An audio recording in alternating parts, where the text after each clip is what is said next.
I'll say, what? I said, what? What? Hey, welcome in, everybody.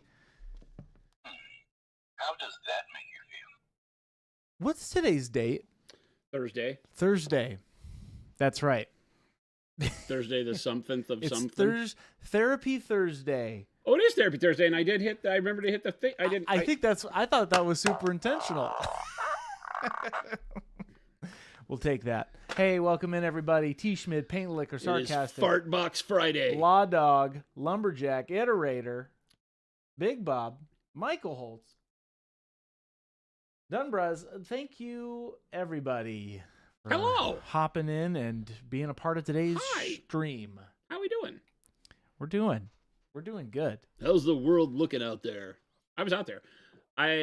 Today and tomorrow and possibly Monday, I'm spending the first half of the day working from home. Jen left me. Clarify. So, Jen went to Nashville on vacation. Not Jen. I guess because some people would be like, well, Jen left me. that's the way we talk to one another. It's like, you're leaving me. It is therapy. You don't care and you don't love me at all. And then we come back and it's great. But yeah, so she's gone to Nashville on a trip and left the dogs, Yeah. of course. And the little dog is not yet ready to be left home all day alone. And I don't want to sit in my office with the little dog because I will get nothing done. But if I leave her at home running around with Cora, I can get lots done because they don't need me. Because they're just hanging out. They just hang out. I leave the back door open. They run outside. They do their thing. They bark at the neighbors, and I don't have to do anything. So the first half of the day is spent I can hear them faintly barking in the backyard, and I get a lot of work done. So that's what I'm doing while Jen's gone. Jen saw me post that I'll be working from home for half days. And she's like, is everything okay? Heck I'm like, yeah. This has been my plan all along. I just didn't want to tell you. Ha, ha, ha, new paints. New paints. Where have you heard such a thing? I don't know what you're talking about. This is my evil twin, by the way. We fired your evil twin yesterday. No. You're supposed to be the good twin. You fired the good one. What? You were mistaken. Did I get your resumes mixed up? We had evil twin and nice twin, and I thought we hired nice twin first, but if we hired evil twin to test the boats, then... There's no good Chris, little Billy. The evil one would say, absolutely, the only good there's Chris not. is the one that's not around. Hey, big day today. Frankie C says, can't wait to get the tasting notes on the new paint. Tasting notes is a very highbrow way Thank you. of saying you eat paint. The tasting notes. That's and I don't know great. that we can approve of that around Saw a here. video on, yeah. Big day today, everybody. What's the difference between, I'm going to read this one. What's Yep. the difference between a hippo and a Zippo? Well, the hippo's really heavy. The other is a little lighter. Nice. Papa Chicken, just starting the day off strong. That one's actually good. That was a good one. We'll That's give you that actually one, good. Papa Chicken. That's actually good. Sup, everybody? Congrats Avian on says, saw the advert launch. on the Discord. Pretty paints. Yep. That has been literally like the hardest secret I have ever kept in the history of Monument. It is. I wish that the chat has seen the work up here and the evolution of everything. It's been it's great. It's gone from we've seen all the highs and all the lows, chat. Yeah. It's been an emotional roller coaster. And this one felt good today. D-Fresh, this is not an actual Jack in the Box, but it is Jack in the Box as a place, yes. No free pub. That's Box in the Jack. That's Box in a Jack. Box in the Jack. No free pub. Oh my gosh, what's the difference between outlaws and in-laws? Outlaws are wanted. That's a good one. Wow. That one is a good one. Yeah, so the paints are amazing. You guys and gals have seen them on display here as individuals, unlabeled. There's a reason why we've kept you in the dark, because they are and have been under restricted no talkie. Mm-hmm. No talkie for this entire time. So we've got a lot of good colors, right? Some of which you've seen. We were using the dark navy blue yesterday, along with a handful of others, but all of the wonderful things, right? The petroleum brown wash you've seen me use, the magenta wash, all the colors that we've been touting. The Payne's gray wash, you can actually see. The Payne's gray wash is amazing. You can see that in the. Here's a little Easter egg for you. You can see that in I mean, past streams, he's tested them on there. So yeah, we've used most all of these colors. Yeah, right? Testing them out. The one that I think people are super hyped almost the most for is the in-between silver. The steel. Yeah. It's actually a very cool color. Yep. A new metallic called steel.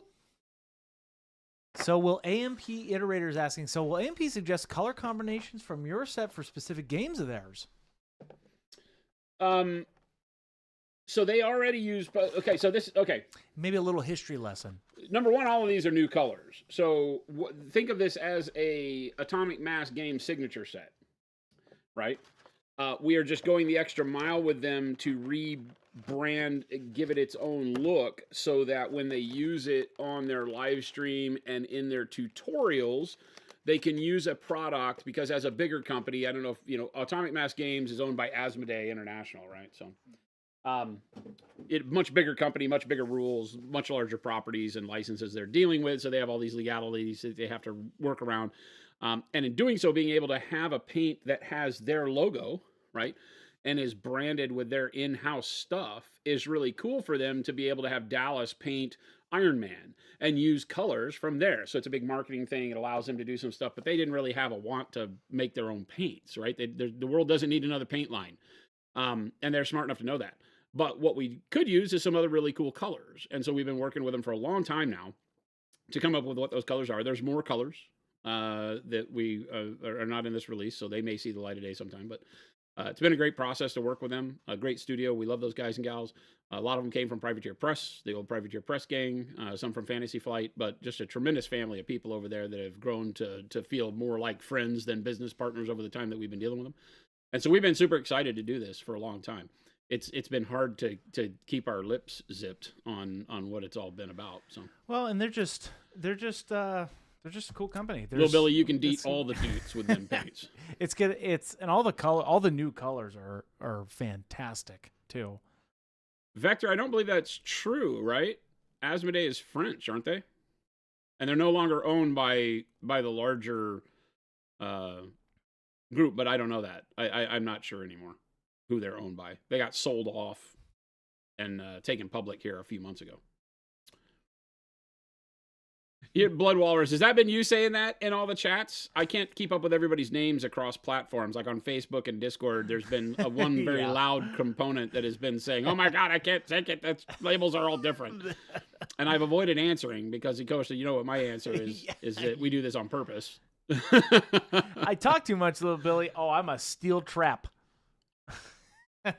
Since you're guaranteed to not release two similar paints, is there a limit to how many more paints will come? I have too little space already. Also, you said there would be a new hobby rack, and I'm wondering for how long this will be big enough since I can't stop buying your stuff. I said there'd be a new hobby rack? There's a new retailer rack. That's probably what you heard me say. The display rack for retailers that houses all of our paint for in-store availability.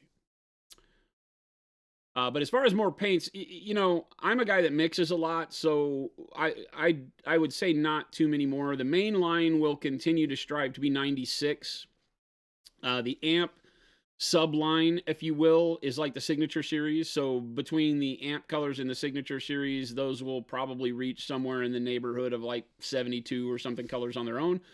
And then we've hinted around a small line of military colors, which is, you know, could really be the final expansion to the main line that gets us to 96, might be a set focused on those military colors. Because I don't plan on doing a whole lot. And it won't be another line of color. So Source just wants to buy a retail rack for home. When can you buy the retail rack? You know, it's a funny thing because in the transition, we've talked about it internally. In the transition, we've got the current retail rack, right? That you see if you see it in the stores, right? It's a modular, it's like 18 inches wide and then 18 inches wide. And the new rack is 48 inches wide and a much bigger presentation, much taller, 6 feet tall, 6.5 feet tall, something like that. And when it gets put out into stores, number one, I would say contact your store because they'd always be willing to sell you the rack. The rack is not good for much after it's gone and been replaced. But we might have extra racks, and we've talked about it internally, making those extra racks available at cost to people that might want to buy them. They're super expensive to ship because they're big and heavy and bulky and stuff. So they're big. It'd be an expensive proposition, but we would make them available if people were interested, and rather than just throwing away a bunch of steel for no reason. Yeah. Huh. But we'd sell them off at a loss or as close to cost as we could, whatever, to make it easy. But that we don't guarantee we have any left. Become a retailer. Boom, new hobby rack. Easy. Yeah, except it comes loaded with a lot more paint than you'll ever use as an individual. This is just a scam to make more colors that go over your limit of 96. Yes, correct. You have found us. I mean, we've been honest about that for years, though. Zazin says the amp have more pigment. No, same formula in general. There are a couple of colors that we would adjust matte level based on their studios, but they're all pretty much right in line with what you know and love about our paints already. Aspen, Angel, thank you. Oh, ASAP Angel. Is that what I'm looking at? I think ASAP so. Angel. I love it. Thank you. During Christmas, could you do the peppermint paint? Peppermint paint. I've already filled the Go Bag Neo in another foam tray. Too much. Already emailed Element. Yeah, they're getting their an update today. By end of day, they'll get their update for pre-order. All the retailers in North America have their update for pre-order, so tons of pre-orders going in for stores already. We hope that hits street date. They'll be shipping out to stores starting April 3rd, so right when we get back from Adepticon. So your store, depending on how close it is to our HQ here in Phoenix, Arizona, could have them anywhere from, technically from the 3rd, if they're local. But, I would say like the 4th or 5th of April, that weekend, our target to have the early adopters, the earliest pre-orders would have them in store for that weekend of April, whatever that is, 5th, 6th, 7th, something like that. And then we'll be looking at a street date of the 8th internally. So that's our hope, to get them live on the store on the 8th. So just about, what is that, a week and a half after Adepticon. Any chance we get a matte version of some of the satin paints? On the satins, no, probably not. The matte varnish, helps, or even the glaze wash medium, it has matting agent in it that you can use. We probably won't. I don't like the idea of doing duplicates. Now, the gloss for like the crimson, the dark crimson, we have a paint that was going to be in this one, but I think we held it back, right? I think so. Or did we not? Yeah, we held it back. So it was supposed to come out in this one. I know Lumberjack Tim, I lied to Tim and told him that we might have the matte version of the crimson out in this one, but it did not make it. Yeah. I just noticed the chat identity liar. I mean.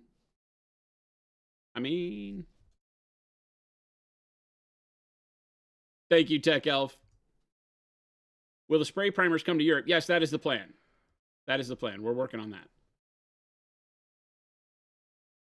What's the matter? I was noticing some dips in our stream a little bit. Some dropped frames. Yeah. And this is everything being released for Adepticon, right? I believe so. Yeah. I believe so. We might have a texture trainer,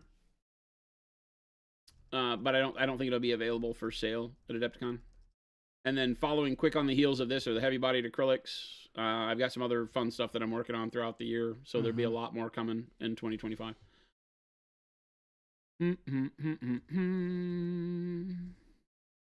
We would never lie, Nick Pie. Never, not once. I don't even know what that word means.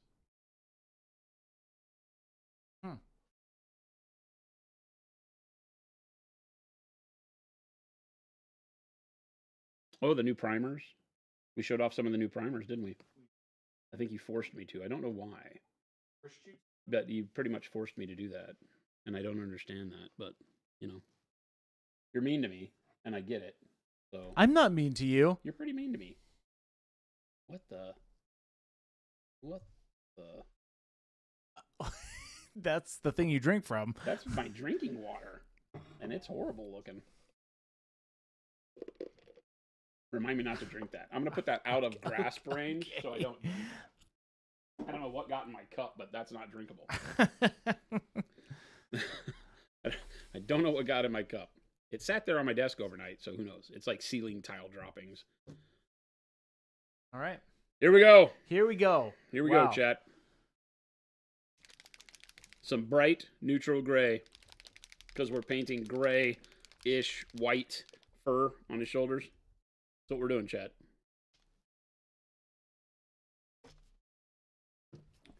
I need my eyes. Video idea. Procurl specific dry brushing tutorial since PA has such unique liquid properties. Please make it happen. Huh. You know, it's funny because we don't have unique properties. We have the properties you should expect from a paint to use on 3D models. And a lot of people, you know, will go in and talk about how when dry brushing with Procurl, it gives them problems. And mainly that's because the other paints are so thick that you're using, and you wind up thinning them for everything other than dry brushing. With ours, when you dry brush, they dry brush like a champ. I've never understood why. Like, I love dry brushing with our paints, but you just need to make sure you clear most all of it off of the dry brush.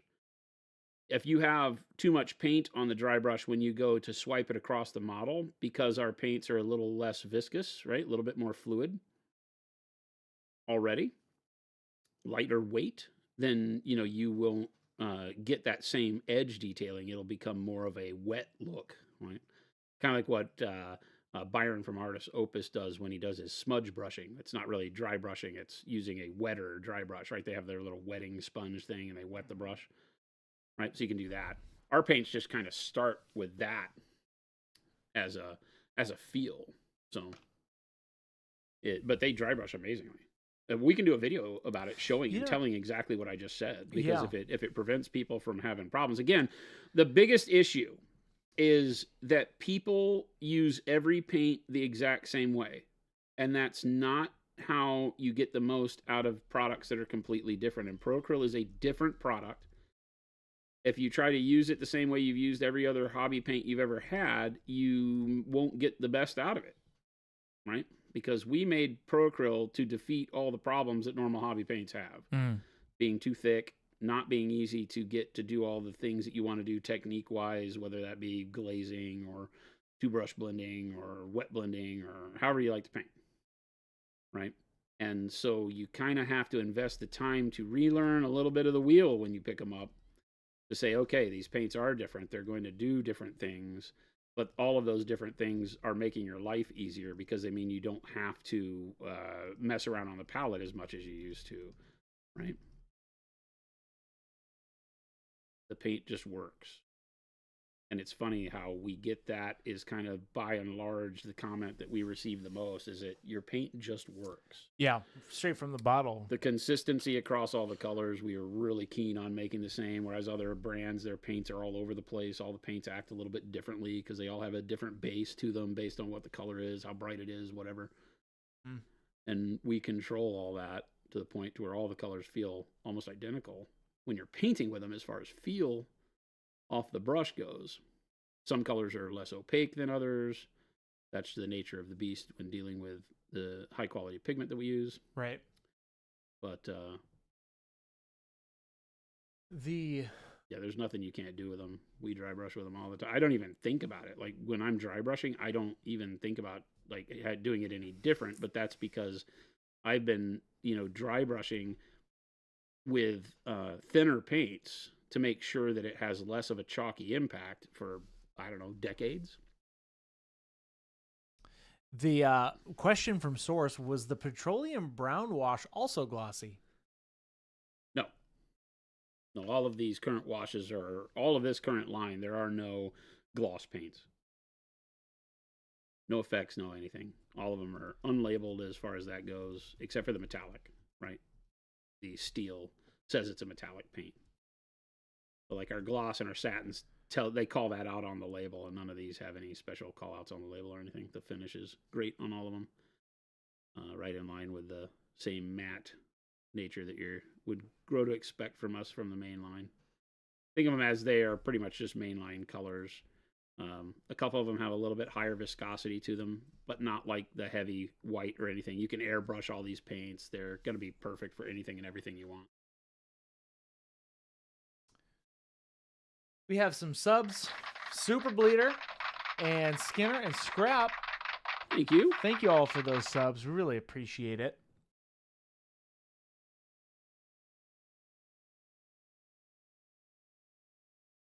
I hope everybody is doing great today. I hope you are. We're doing great. Does anybody ever question whether Chris is sincere about that? Me? What are you talking about? Like, do you really hope they're doing great? I really do. Or are you jealous about how great they're doing? I hope they are doing great about their day. About their day. I hope so. That's my hope for them, is that everybody is doing great.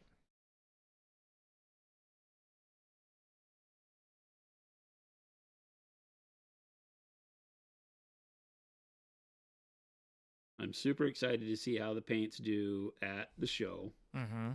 Right? When the doors open, the mob that comes to the booth.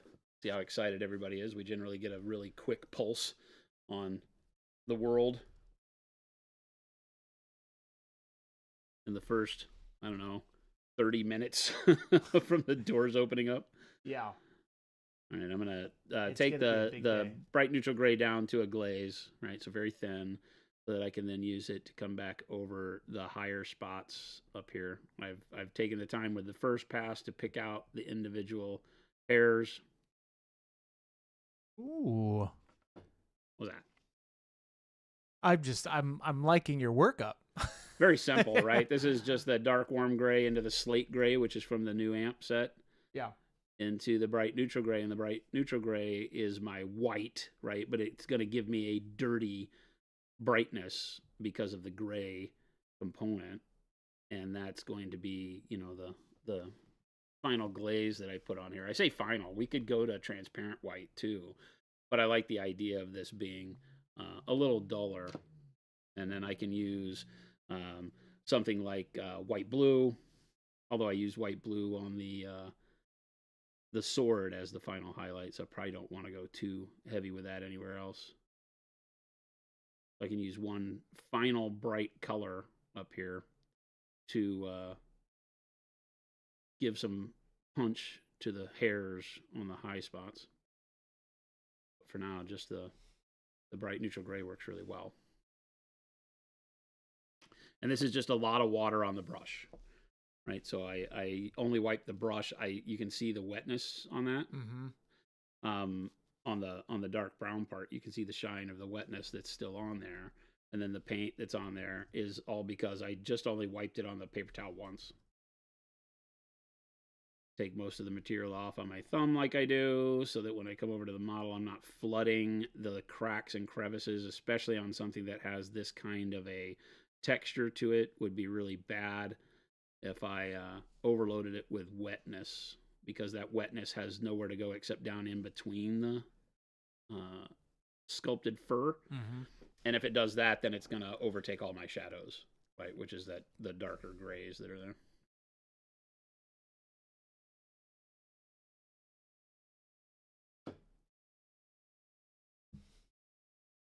Did Atomic Mass choose the colors? Asks Zazin. 100%. Yep. Dallas Kemp from Atomic Mass, their art director and design guy, picked all the colors, sent me all the color samples of what he was looking for.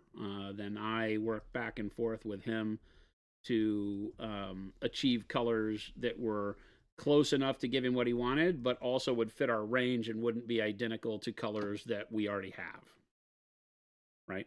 Because he, in some of that, there's always the chance and truth behind the fact that there are going to be some colors that are too close to our current line. But Dallas uses our paint, so that was pretty easy. Yeah. Because he knew what we already offer, what he already uses, things like that. So all of the colors are amazing. Ways to add to the line. And Dallas will be on tomorrow. How about them apples? Yep. We're going to do a show with Dallas. We're going to stream him in. It's going to be a fun time. Dallas Kemp and I on the show, talking smack, painting minis. Painting minis, that's right. Talking smack, painting minis. All right, bright neutral gray is done. Let's make a choice. I don't want to use white blue.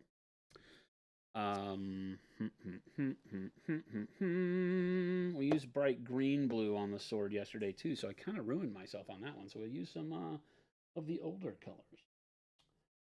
I think bright warm gray. No, I might just have to use white.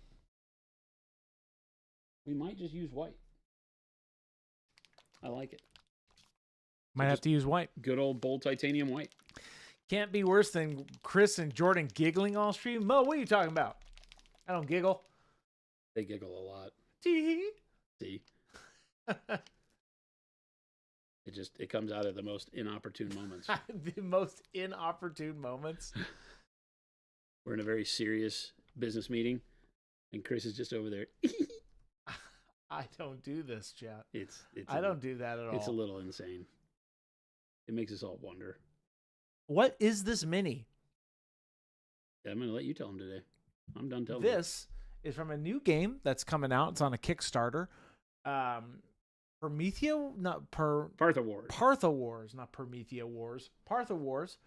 And it is a model that looks like a Spartan / Space Marine. So we're calling him Giga Space Marine.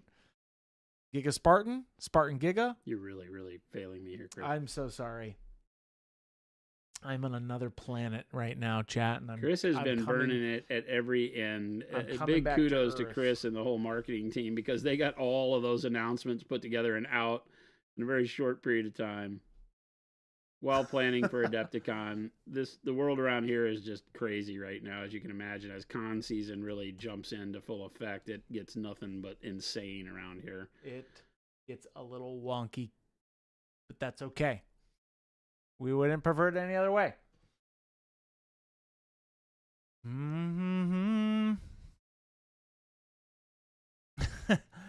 What are the sets going to cost? Asked Rattlecan. $5 million.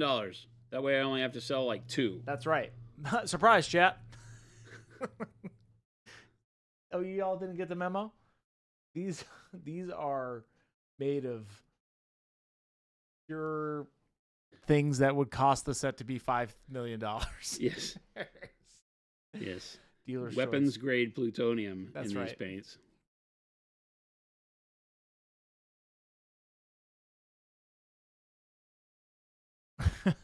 How often would you paint 100% both cheek efforts mini? Really pushing to see what your best is.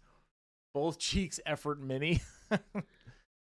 Where is this one? It's right here. Essentially, how long how often would you paint something to like full 100% effort? Rarely, and that's sadly because most of my painting is done on stream. The bulk of my painting is done with you guys here. And it's just the level of attention that has to be performed by the painter at that quality, right, is not good content. I'm sure all of you have tuned into a stream where somebody's painting their golden demon, right? And it tends to not be consistently great content for everybody that shows up on the stream. And this is a part of our business where we're here to relate to you guys as the community, show you really great stuff that you can do with painting, and have a lot of fun. And if I get stuck in the weeds that deep, like I do when I'm painting that way, then all of a sudden it's not really hitting those, ticking those boxes, so to speak. Does that make sense? And that may be a little bit of a cop-out answer, but that's really the reason. It is just because I don't enjoy the interaction that I give back when I'm really that deep in it. So that type of painting would happen like here on a Saturday if I turn on an audiobook and just dive into it. But I also haven't had anything that's really spoken to me in a long time that said, hey, you know what effort I need to put into it is that kind of take it to Monty San Savino type effort. I don't like painting competitions, so there's really not an allure for me to paint with any more. I dread saying things like effort or, to want to paint better, because I think that everything we turn out is great. Well, it's not like your main goal. Your main goal is to paint. Right, I'm not trying to impress anyone, I think is the thing. And I don't say that from an egotistical standpoint. I just mean that I am very comfortable with what we show you guys and gals around here for being able to level up your painting with. And I'm less concerned with it being, you know, anything different around here, because it'll go on, you know, things will go on a shelf. And I think that between Jordan and I, we've got amazing models here. And I don't find any of it lacking. I don't know. Spatsnat says Jason isn't giving us 100%. Well, see, that's also not the thing, right? Is that I think a lot of times in painting, and we talk about this a lot with regards to, are you, you know, think of it from a commission painter standpoint. A lot of people have asked me over the years, like, if I want to start a commission painting business, how do I approach it when I want to do like a good, better, best? Because a lot of commission painters for a lot of years have done this. Tabletop quality cost X. You know, character quality costs Y, and competition quality costs Z, right? Mm-hmm. And so that's a good, better, best. And so now what you've done is that if you've ever painted for anybody at the highest quality, they're never going to accept anything less from you because they know that's what you can do. So that creates a situation where it feels like that's your best effort. And so it's always a dilemma, right? Because around here, we paint to the model and to the technique that we're trying to show you constantly. So we never hold back. You know, if I'm painting something that's showing you how to get, you know, models on the table quickly, like we did the unit when we were painting them, you know, the ability to get models on the table quick. You know, we didn't hold back anything other than more steps, right? And the idea there is to show you how you can generate contrast that gives you a good 3-foot look on the table for your miniatures and not waste a ton of time, you know, because the opposite end is that you just kind of slap colors on, throw a wash on there, dry brush it, and you wind up with a model that looks like it took 15 minutes to paint, and you're working kind of against yourself. Rather, you know, find a way to spend the 15 minutes and give yourself a model that looks like it took you hours, right? And so we try to show you that. So at each technique level, I would say there's probably good, better, best at every stage along the way, and that's defined by you, or it should be defined by you, less about the people looking at the model and more by what you decided you wanted your effort to equal as outcome, right? So that's why I don't like art being defined as kind of good, better, best, because it's all based on what you were trying to approach when you started it. And the higher levels you get in painting, the more you paint, the more confident you become in your skills, the more you'll start to recognize that not everything has to be your best work, but you don't even realize what that means, right? By that point, you're saying, what you're really saying is not every model needs to take, you know, a month's worth of my time. You know, I need to be able to reach something that gives me pleasure to have completed quicker, because I only have like today. You know, today the family's out, you know, the wife and kids went to visit the mother-in-law and they're gone for the weekend. And so I have the weekend to do what I want. And in that weekend, I want to feel like I've completed something awesome. Well, if I say, okay, I'm going to paint this for a painting competition, chances are you're not going to finish it, right? And so then what does it really do for you? So you're always kind of making your own balance point for where you're trying to get. And I always have implored upon people to do that early in the process. Decide very early on what you want that model to be. Take a look at it, say, I'm painting this for this. Boom, get started. Now, if halfway through you say, ooh, this is starting to look really cool, I think I want to spend more time on it. Again, make it an active decision and don't worry about it, you know. Works really well. Okay. Valhorn Ilian says, pretty sure you can't get Monty quality with Pro Acryl. What kind of nonsense is that, dude? You can definitely win. They win with much more horrible paints. There are people who won Monty with Vallejo. So it doesn't matter. At that point in time, the product is not making the model. The painter is making the model. And anybody that, like Eric Swenson, right, could win Monty with, you know, paints he bought at Hobby Lobby. At that level, you're not talking about the product anymore. You're talking solely about the artist, right? Yeah. Solely about the artist. And our paints can blow away any paint out there in the hands of the right artist. That's just 100% true. If you feel like there's anything Pro Acryl holds you back on, it is 100% an artist issue and not a paint issue. I just throw that out there. And yes, that's my ego baked into the paint because I designed the paints, but also because it's just the truth. Yeah. So, yeah, I mean, it's just one of those where, it is a leverage point for you as a painter to determine with every model how far you're willing to push it. And then I think really holding yourself to that decision so you don't feel bad when you're done if somebody says, oh, that's not your best work. You have to remember you weren't going to impress that person, right? You were trying to get this model on the table so you could roll dice at the tournament this weekend, kind of a thing.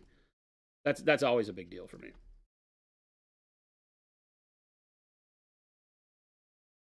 Yeah, Alex got his Slayer sword with all Pro Acryl. Like, we have tons and tons of competition winners that use all Pro Acryl. I don't even have to go through that list. Again, though, the whole competition painting thing is more about the artist. Like I said, any paint can win a competition. If you start out buying your products based on what's going to get you to the final mile of winning Monty or Scale Model Challenge or something, you're already doing it wrong. Speaking of great people, Mondo, friendly troll painter, thank you for those subs. We appreciate those. Noticing I did not get quite enough reddish out of my red oxide on the back here. Yeah, I was getting lost in my own thoughts there for a moment. I'm back. I was listening to Jason, and then I started thinking about, like, I like, what level of quality would I want to paint Earthworm Jim at? I'm not even kidding. I'm so sorry. I am back. I am here. I was literally diving deep into just, do I want to, how well do I want to do Earthworm Jim diorama right now in my brain? Well, I mean, when you think about anything, it's like, if you're going to go get in the car, you're going to think about how far you're going to drive before you turn the engine on, right? Yeah. You already have a destination in mind before you get in the car and go. If you don't, I mean, sometimes you do a Sunday drive and you're just like, I just want to get in the car and go. And you don't know where you're going. And there's a solace in that, and there's no reason not to do that. Painting is no different, right? I always start it thinking about, okay, what's my destination with this piece? And a lot of times on stream, we're really honest and say, I don't know. What do you want to do with this? No clue. We'll see where it gets us. That's my Sunday drive, right? And I love my art to be able to be that Sunday drive and not be something that's hyper-focused all the time. Now, Chris and I will sit down and say, hey, we want to do this particular thing and show you how. Yes. Paint a unit, paint a vehicle, paint a thing, whatever, right? And we'll say, okay, this is the way. And so then I sit down and I say, okay, well, this is what I'm trying to accomplish. This is the quality we're going for, blah, blah, blah, blah, blah. And that's fine. But in a lot of cases, I don't tie myself down with that. I just say, okay, let's start with this. We'll paint this in these colors and see where that gets us. Yeah, and then you can kind of decide where you're going to go from there. So I guess the answer to my own question is I just want to do the thing. So I don't want to overthink it. Otherwise, I'm not going to do it. You know? Yeah, that is 100% where I get. Well, that goes back to just start putting paint on it. Yep. Especially if you're at a point where you're analysis paralyzing yourself, right, or paralyzing yourself by saying, I have all these choices. Yep. Because number one, you have 50 million colors you can paint a thing. Yeah. Right. So if you're sitting around, wasting too much time thinking, okay, what color do I want to start my gold from? Then you're already kind of sending yourself down that spiral. Just pick up a color and paint. Yeah. And if it doesn't feel like it's the right color, you'll start. The more you paint, the more you'll figure out that's not the right color very quickly into the process, and the less you'll care because you'll cover it up. The less a person has painted, right, and the earlier they are in their painting journey, the more those things tend to bog you down. Like if I make a bad decision, that feels bad. And the more you paint, the more you realize that a bad decision with color is not a bad decision at all. It can be covered up. Even if it's the last thing you do. We've seen me. I mean, hell, we saw me tear the shoulder plate off of Sanguinius and break the wing purposefully so I could get the shoulder plate off so that we could, build him back better. And so there's a fearlessness, I think, that comes with the experience of understanding you can't mess things up with paint. You can have a mistake and you can feel bad moments. You could spill paint on your model, right? We've seen it.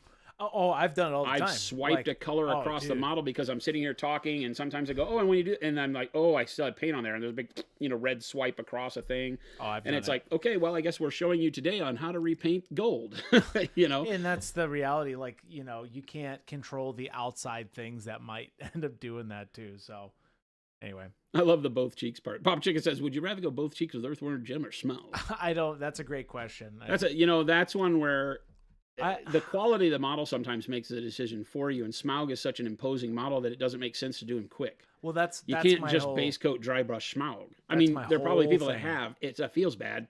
It's not only an amazing sculpt, it's also its own army, its own story, its own massive, huge model. So for me, I would probably I would do both. I couldn't choose because I'm also really into wanting to try Jason's your vehicle technique, your airbrushing one from that video. But using white and doing a white version of it, right? Like a winterized tank? Well, that's what I would do the Dreadnought that Earthworm Jim is in. Oh, yeah. Like to paint white. Oh, because he has white bodysuit, like right? White.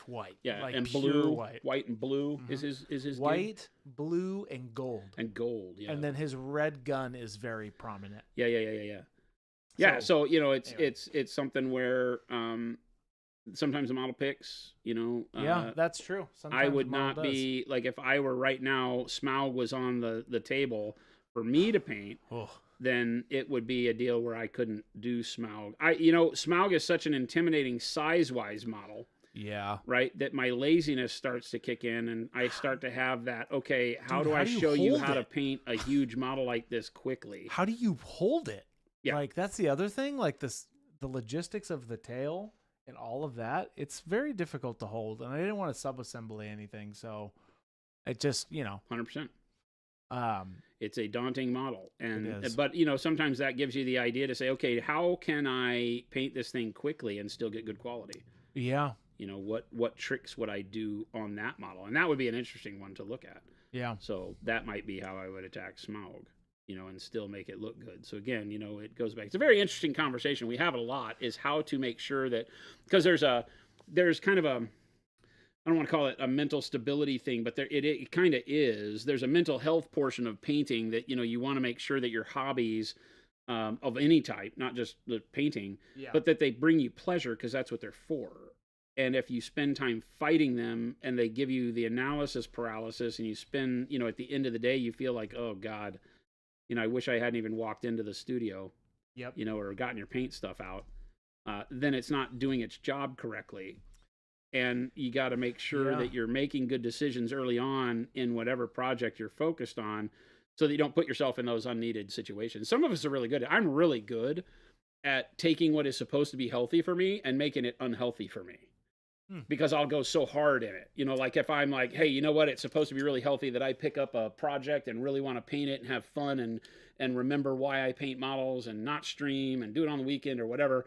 And then I'll be the one that comes in and goes hard. Interesting. I'll go so hard and so focused and get so stressed about it that if something were to go wrong, then it just makes me throw the model against the wall. Not really, not literally throw the model, but figuratively, I'd just be like, put it on a shelf and forget about it. Yeah. And I feel like that's when the hobby, you're not doing it right. And that's hard for me to say, because I don't think, I can't imply that everyone, if they reach that stage, is having a bad time. But I know that that's when, for me, it's not treating it like a hobby. It makes it all the things you don't want it to be, which is more job-like and all that. No, that's a good point, because I'm kind of like, when I do it, I get more overwhelmed with the choices rather than like the outcome, right? Yeah. So once I actually start sitting down, and that's when I can really start thinking about it and enjoying it. But no, I could see that. Oh, here's a good question. How do I make actually, let's go back up to this one. It's from Hold. It was about the new colors in the naming convention, or where they sit. I'm sorry, everybody. Oh, here we go. Sit? I take it that the amp paint still sits within the Acryl range and naming convention, just a different brand line, yeah? 100%. As a matter of fact, I chose all the names. Yeah. What was They had numbers on them when Dallas gave them to me. They all were numbered, and then there was a time where I was like, "Hey, does AMG want to name these? Because we want to make sure they stay very close to our current naming convention, because they're going to sit in the rack retail just as another paint Acryl." And they said, "No, we want you to." Well, because they also like the way we name our paints. Well, yeah, it's very basic. It's not and straightforward. So yeah, they're all exactly like Acryl. How do I make gold have a cold hue? Like a colder gold?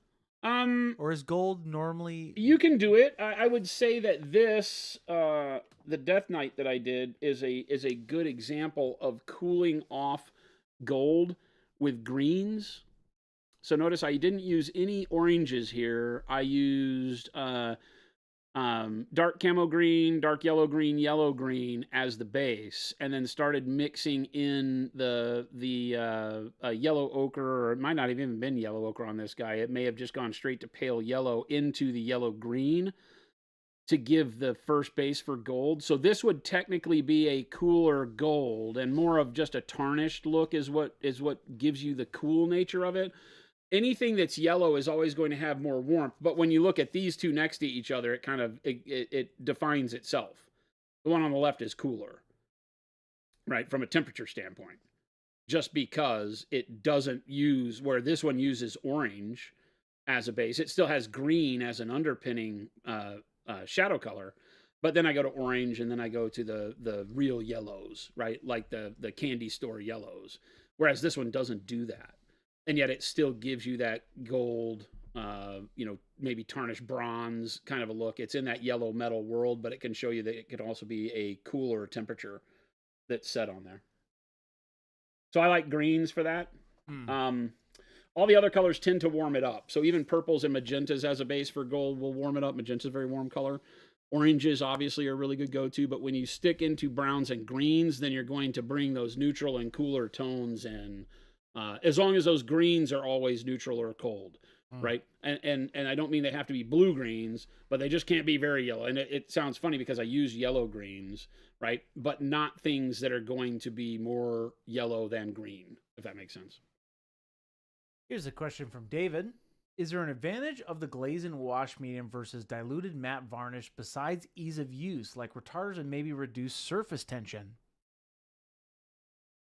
Is there an advantage of the glaze wash versus diluted matte varnish besides ease of use? Yes, it is a drying retarder, and it does have a surfactant in it, so you wind up reducing you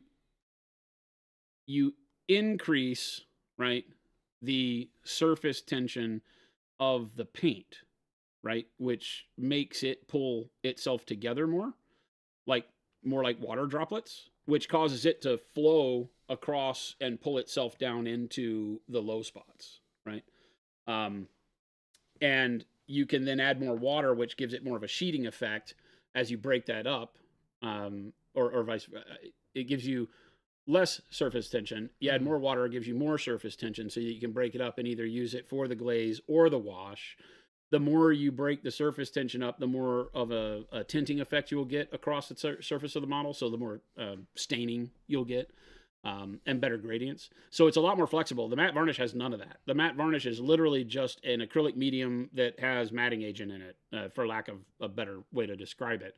So while you will get a dilution of opacity by adding matte varnish into a paint so that you can glaze with it still and see through it, it's not going to have all of the other components that allow you to actually do that to a beneficial level, like the retarding, which allows you to play with it, move it around a little bit more, and the surfactant. So, Kaz, that is a landing page you can go check out. Those are all the colors that are coming out.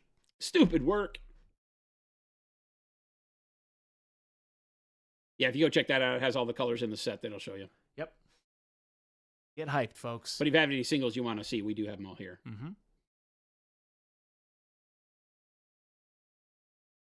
Namara, how does it compare?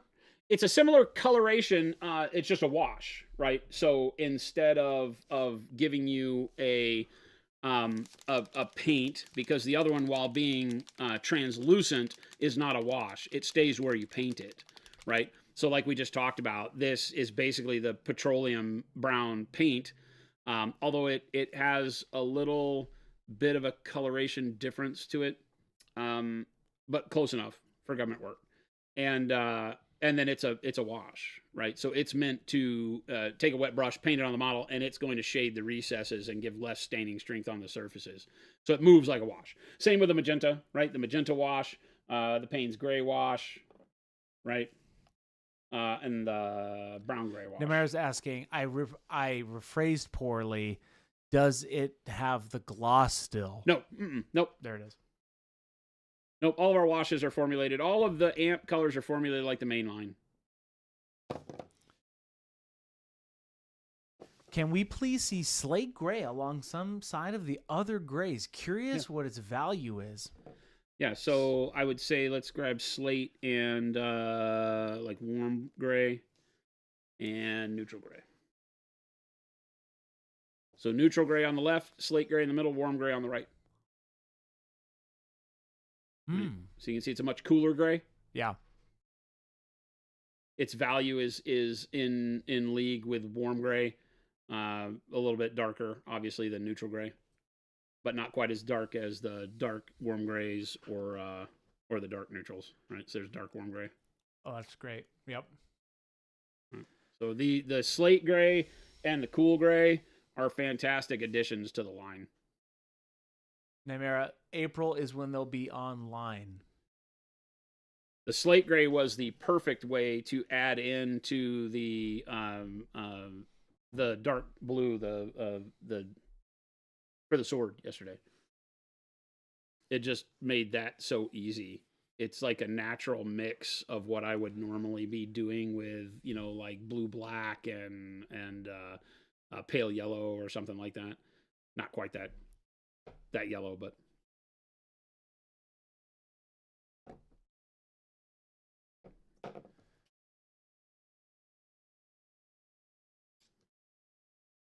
question, your brush-on primers. Yeah. The original primers in the larger bottles state that they're usable for that too. Curious what the difference is. The airbrush primers will allow you to brush them on.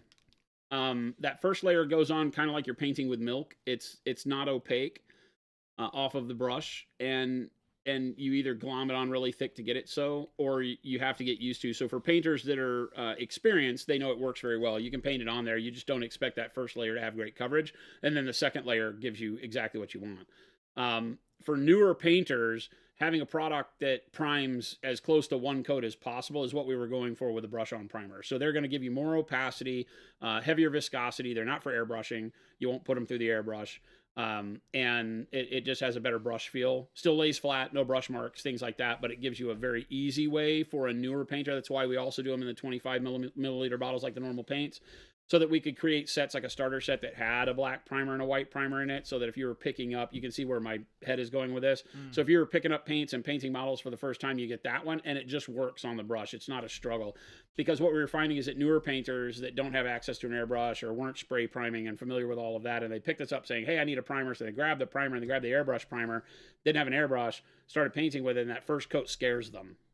And so because we have so many members of the painting community that don't come from an art background, so they're not familiar with the fact that, oh, that's not a big deal, just paint another layer, it feels like the product's bad. And it was a lot of that. So we were like, well, we'll continue to teach people how to use the other. But for now, the easy way to do it is to make a brush-on primer. So we did. Black and white. We won't do any other colors in the brush-on, though. You'll get black and white. You can mix them how you want. You could put the transparent colors into the white together, the colored primers with it. It works very well that way. Just don't dilute it. Well, and also Jordan did a workup. If you guys go back and look at that VOD when we announced it, he showed you how to make a gray out of it as well. Yeah, the black and the white. Yeah.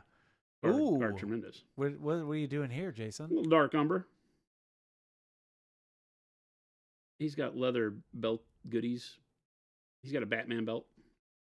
Was wondering what the orange yellow looks like next to warm yellow. Or is it in the line with the orange colors rather than the yellows? No, the orange yellow is a yellow. It's meant to get you that even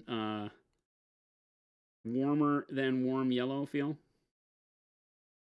If that's a thing. Give me just a second to use the paint on my brush, and then I'll come back and we can discuss. And I'll show you. Yeah, the orange is a real orange, the yellow is a real yellow. The orange yellow, people have been giving us flack because orange yellow and yellow orange. But well, when you look at real pigment, that's the way that is. It's that you get one that is the first letter is the first naming is an adjective, right? If it's orange yellow, then it is a yellow that is more orange. If it is yellow-orange, then it is an orange that is more yellow. And so those are not the same thing. They work very well together. All right, let me grab warm yellow. I think I had warm yellow out here, right? No, I got bright yellow ochre. Warm yellow. So we'll get them all out here. Here's golden yellow. Where's bismuth? Bismuth. And now orange yellow. So you'll see across that range the difference in all of those. Let's go golden yellow, bismuth to golden to warm to orange is kind of how the heat goes. Bismuth is the coolest yellow, right? You'll see it has almost, when we say it has a greenish hue, it doesn't have any green in it, but you'll see that when you look at the other ones. It just has less of a red component to it. And so it doesn't give you any orange at all. That's a cold yellow, right? Then you have the golden yellow, right? Which is kind of what we think of as just yellow. Like we would have just called it yellow, except that we feel like artists would have given us pushback that what does that mean? So golden yellow. Warm yellow adds a little bit more of an orange hue, and then the orange yellow gets you all the way down. So this is a great transition for doing, yellow if you're spray painting a vehicle or something, doing Imperial Fist. This would be just a great workup all the way through. Right? Yeah, that's a great workup. Bismuth is amazing. Flapjack. That's awesome. Right? So yeah, that. And then if you look at the yellow-orange, or red-orange, sorry. Right? The red-orange is completely different than the orange-yellow. Donald Kelly, will distribution of the AMG sets be still through regular Pro Acryl pipelines, or will they be available via Asmodee as well? Right now, it's 100% through the existing Monument distribution network. So you will see it through all of the local retailers that choose to order it, which the pre-orders, judging by today, it'll be everywhere very quickly. Yeah, it's a big day for us, that's for sure. Yeah, pre-orders have been going crazy from retailers, so everybody's already on it. Everybody's super excited about it. And then through our normal distributors worldwide. Will it be available through Asmodee? We are working with Asmodee at a larger scope to find out how to get the AMP line on its own to sit next to like Atomic Mass Games products on retailer shelves across the world. So that could be a thing you see, but there's no definitives there. So it could be in other locations too as a reduced line of colors. It would obviously need white, black, red, blue, some other colors added into it to make it feel complete. Because right now it's meant to sit inside the Pro Acryl line. So there might be a world where there are relabeled Pro Acryl paints with the AMP label on them in stores and other areas like that. But we'll see. You might have found your Imperial Fist colors actual size. They're great yellows. Yeah, great yellows. I've been using the orange yellow as a base here, as well as the red orange. So they've just been fantastic.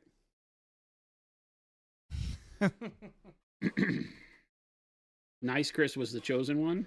What are you talking about, Papa Chicken? I thought I did this right. He's gone. I thought I did this right, but apparently I was hornswoggled into thinking that I had evil Chris first when really I had nice Chris, and I fired nice Chris to get he's gone. This Chris. Now it's serious business, Chris. So I don't know. I feel like again hornswoggled. Hey, here's a good question. Are the new washes the same finish as the existing ones? Yes. Yeah. They are. They are. I'm wanting to get the overspray off the ground. So I'm thinking off the ground. Okay. Some dark neutral gray. Does Evil Chris have a mustache over his mustache? That's right. It's very strange. He does have a taped-on mustache over the top of his mustache. How did you know this? Wad, did you hack my secret camera? How did you know this? Need to get work done? Get yourself serious business, Chris. Plus, trademark. Oh, game delay. We'll give you some points for that one. I'm not going to tell you how many, though. It's just you have to guess. You get some points. Oh, Mo. You still haven't asked about the primers color matching. Are you talking about the ones that he teased, Mo? Or you got to remind me? I need the full question. Mo, I rely on you. Bad, Evil Chris. Bad. Yes, I missed that question. Make sure you tag me, y'all, if you have questions, so I can see them. Lumberjack's asking, are the heavy bodies going to be a set or sold separately? Right now, the idea, and this is prone to change, the idea is there will not be any custom packaging as a set straight out of the gates until we see what the uptick is with them. We will do them to where you can buy a set, basically just a discounted bundle of them. So it'll be more like the, buy 8, get 10% off on the website for the current paints than it will be a set of them. But you'll be able to say, yeah, I want to get all of them at once, and you'll be able to do that at a discount. The tubes are hard for us to figure out packaging on because I don't really want to do the standard Winsor Newton Liquitex box that's way too much garbage because the plastic liner on it has to be overly huge to hold the tubes. I think I've seems like a waste. The primer question here, Mo. I assume, do the primers match the color paint on the same name? So the white brush-on primer with the white airbrush primer. Yeah. Okay. I'm assuming that was it. So yeah. Hopefully understand that anytime you are trying to match a color that you've airbrushed to a color you have not airbrushed, is that you run the risk of the not airbrushed color being more vibrant, and in the case of white, just being brighter than the airbrush one, right? Because the airbrush is just always going to give you a less vibrant coating than a full brush layer, because of the amount of paint that you're applying at any given time. That's just the way that works. What will the price point be on these? I need to talk with my wallet about how much money is about to disappear. What's that? The heavy bodies? I would do that, and probably the AMG set too. The AMG paints are all $5 a bottle. The washes are $5.75. That reflects the new wash pricing. The washes are bumping up to $5.75 from $5.40, so 35 cents a bottle more than normal, or that they are right now. So $5.75 for the washes, $5 for the individual paints. Normal pricing there, and then the sets are just each of the sets is 7 normal paints plus 2 washes. So I think they wind up being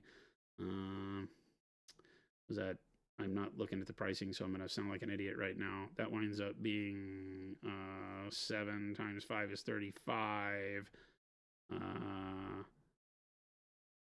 Or 9 times 5 is $45, and then $1.50. So $46.50, and then you take 10% off of that for the set price, right? So 42 something, like right around $42 for the sets for 9 colors. Mo, okay, here we go. Here's the question. I meant the primer match the paint of the same name. Facepalm. Mo, you got to be clear for me. I don't think so, Mo. I think you were fine. I think it's Christopher. I meant the primer match the paint of the same name. That's what Mo just said. But you said something different a minute ago. I did, and apparently that was wrong. I quit. The primers, the colored primers, yes. So the dark purple is dark purple. Yeah. Right? Okay, there you go. The red oxide is red oxide. if that's what you're meaning. We're clear. And the bone is bone. I hope that's what you mean, Mo. I have to go back and see. I might be lying to you on the bone color. It may be a new color. You're talking about the new ones too. I think it's bone. Bone? Ooh. Yeah. It's bone. It's right here. It's more of a dark ivory. Let's see it. Yeah, it's dark ivory. Dark ivory. Yeah. We did a bone one too, but I chose dark ivory. So dark ivory is dark ivory. To give you an idea, dark ivory and dark ivory. Right? And then you've got dark purple and red oxide. So, ta-da! I dig it. All right, let's go up here. Roadside Miniatures. Let's go back up here.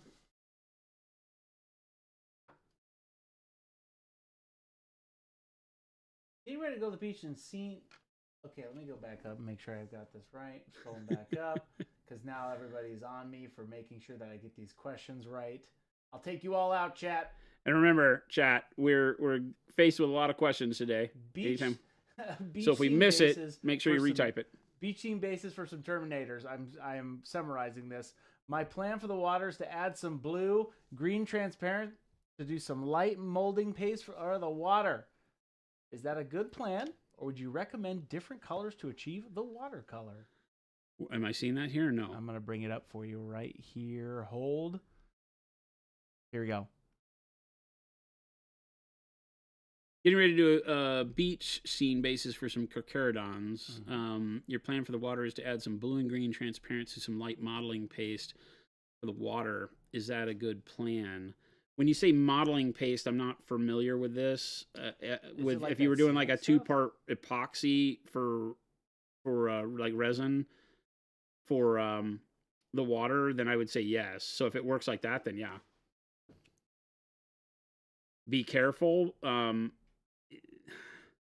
I like the two-part resins for water because you can pour one that's colored and then pour clear over it, or pour a blue, like a dark blue base or a dark green base, and then blue on the next layer. You can color each layer, and it gives you a much more water realistic thing than just to have a bunch of liquid on the base or something modeled that's all one color, because that's not what water looks like.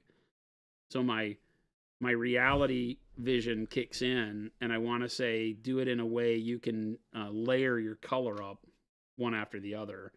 So you do a base of your darker color, whether that's the green or the blue is irrelevant, and then your lighter color over the top of that, right? So if you do a dark blue base to give it that really, oceany feel on the beach, and then you do green or blue-green over the top of that, that works really well. What about a dark purple primer, Jason? When are we getting dark purple? I mean, I just showed you. But we want it now. Well, that's not happening. And the more people yell at me, the more I will tell you we already have that at home. When are we getting this color? Those will be great. Very excited for those primers.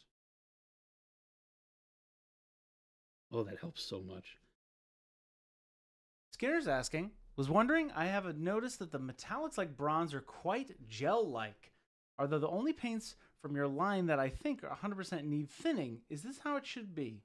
Just sanity checking. Well, the metallics are always going to be heavier in order to have the same amount of pigment. So in order to keep up with Pro Acryl as a general rule of thumb, they're going to be thicker because you're putting a solid in it. You have mica in it.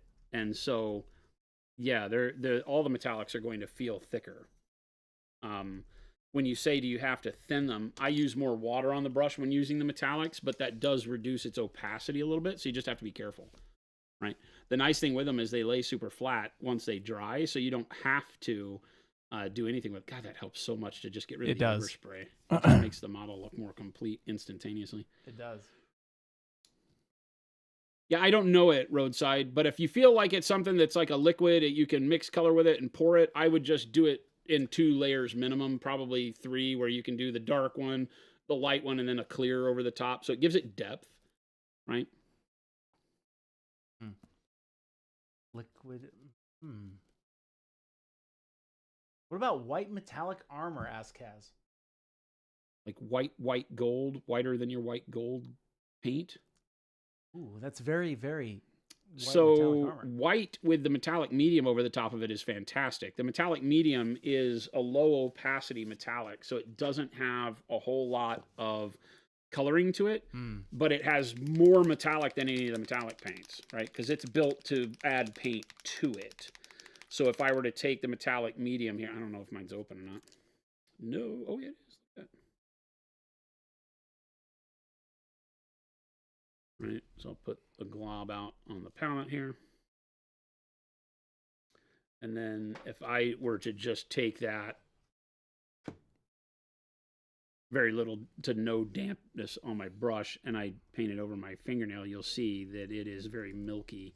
You can see through it, and it has kind of clumpy opacity to it. Not clumpy in a negative sense, but it's just not going to be, you're going to see my fingernail color through it, right? Yeah. But it gives you that metallic shine instantaneously at a very heavy volume. So you can imagine either mixing this with white. I don't have any white still open on the palette, but I can get some. Doodly-doo-doo. I did just have it out here, right? The white? I think so. Yeah, it's right here. I'm at the point where I have way too many colors on my desk. Something about releasing 18 colors. And, yeah. yeah, We have to get you another one of those racks. The white right next to it, and then show you that, you know, when we paint the white. It's awesome stuff, Kaz. Yeah, the metallic medium is amazing. I say the transparents are the most flexible paint we make. If you're painting with a lot of metallics, the metallic medium is the most flexible paint we make. Well, because you can use it for damn near anything. Right, so I'm just going to paint over all that metallic here and give you a opaque white base real quick.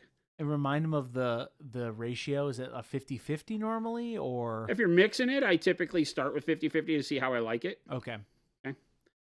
On an unprimered fingernail, it's not going to be perfect, but that's pretty opaque white. Okay. Yeah.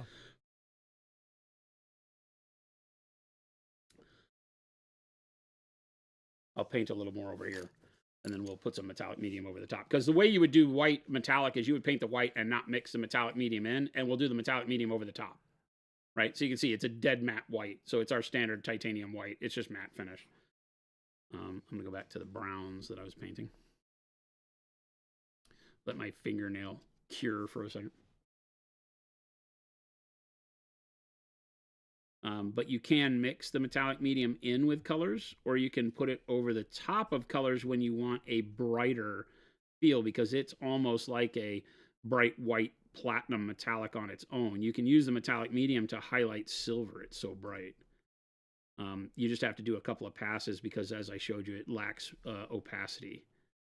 So it's not going to get you exactly where you want to be on one pass like a normal color would. You'll have to build it up with a couple coats. But I've used it plenty of times as the highlight for silver. The silver is so bright already. You can mix it with the other paints. So if you want to brighten up, say you want to brighten up white gold, mix the metallic medium into it. Right. So now I got good dry for the most part on there. Hopefully it doesn't move around too much. Right. And then I'll just take the metallic medium. Now the combined opacity of the two will probably even clean up some of the brush strokes that you see in the white that I had on there. And one quick coat starts to bring the metallic shine onto it.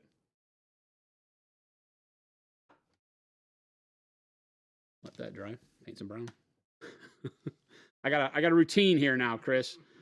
Let me check it out. Normally, I would just keep slopping paint on it, and it would move around, and I'd be like, bear with me. I swear to God, this looks right when you do it right, but I'm an idiot.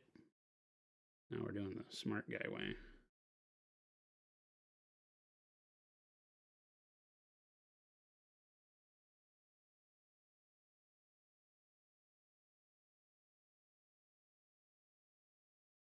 That one, Bobby, started painting a Wizard Mini and wanted to paint it like an albino axolotl. I don't know if I pronounced that right. Was wondering what you use for the base for its flesh. I'm thinking of using ivory as the mid-tone, so like an albino skin tone. I don't know what that is. Let me look that up.